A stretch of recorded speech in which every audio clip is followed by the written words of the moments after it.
अंधेरी रात, इंग्लैंड की सुनसान सड़क, तेज रफ्तार से दौड़ती एक विंटेज मकलारेन।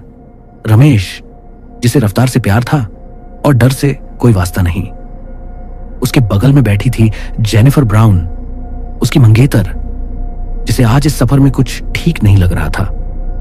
थोड़ा धीरे चलाओ रमेश, जेनिफर की आवाज में डर था, लेकिन रमेश वो सुनने वालों में से नहीं था। रास्ता लंबा था, खामोशी भारी, और उसी खामोशी को तोड़ने के लिए जेनिफर ने एक कहानी सुनानी शुरू की। एक कहानी जो एक टाइपराइटर से जुड़ी थी। चार्ल्स, एक साधारण लेखक जिसने बेकर स्ट्रीट की एक पुरानी दुकान से एक सेकंड हैंड टाइपराइटर खरीदा। उसे नहीं पता था कि वो मशीन सिर्फ शब्द नहीं टाइप करती, वो जिंदगियां लिखती है। चार्ल्स ने पहली रात जैसे ही टाइप करना शुरू किया, उसकी उंगलियां रुक गईं, क्योंकि टाइपराइटर अपने आप चलने लगा। कागज पर लिखा गया, वुड्सविला, 7 जुलाई 1908।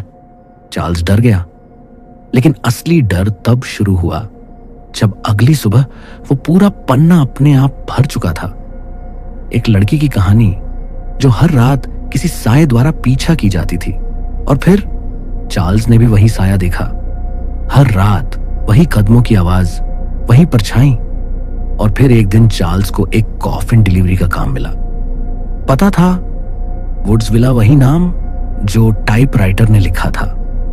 विला के बगीचे में काले गुलाब थे और सफेद फरिश्तों की मूर्तियां, लेकिन कुछ स्टैंड खाली थे, जैसे किसी का इंतजार कर रहे हो। उसी रात टाइपराइटर ने एक नया नाम टाइप किया, रामेश। उसी पल मकलारेन की सड़क बदलने लगी, कोहरा गहराया, और अचानक कार के सामने वुड्सविला खड़ा था। इंजन अपने आप बंद हो गया, दरवाजा खुला, और सामने थी मिसेस वुड्स, शांत, ठंडी, बिल्कुल भावहीन। अंदर दर्जनों टाइपराइटर, अधूरी कहानियां, और नाम, बहुत सारे नाम। जेनिफर ने सच्चाई पढ़ ली। हर कहानी एक इंसान थी, हर टाइपराइटर एक कैद आत्मा। रमेश ने मशीन तोड़ने की कोशिश की, लेकिन टाइपराइटर ने आखिरी नाम टाइप कर दिया, जेनिफर ब्राउन। चीखें गूंज उठी। अब कहानी पीछे जाती है। साल 1908। मार्गरेट, एक 22 साल की टाइपिस्ट जो वुड्सविला में काम करती थी। विला का मालिक जेम्स वुड्स, अमीर लेकिन पागलपन की हद तक जुनूनी। वो अमृता चाहता था, और उसने एक काला अनुष्ठान किया टाइपराइटर के जरिए। उस रात मार्गरेट की आत्मा मशीन में कैद हो गई, और बगीचे में पहली फरिश्ते की मूर्ति बनी। जेम्स वुड्स भी नहीं बचा, वो खुद पत्थर बन गया। तब से हर कुछ सालों में टाइपराइटर नए नाम लिखता रहा, और आत्माएं मूर्तियों में बदलती रहीं। आज भी वो टाइपराइटर इंतजार कर रहा है एक नए नाम का। रात खत्म हो चुकी थी, लेकिन वुड्सविला की कहानी अब शुरू हो रही थी। जेनिफर की चीख धीरे धीरे खामोशी में बदल गई, और फिर सुबह की पहली रोशनी में विला के बगीचे में 2 नई मूर्तियां खड़ी थीं। एक रमेश, दूसरी जेनिफर।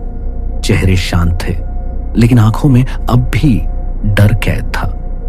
विला के अंदर टाइपराइटर फिर से शांत था, जैसे उसने अपना काम पूरा कर लिया हो।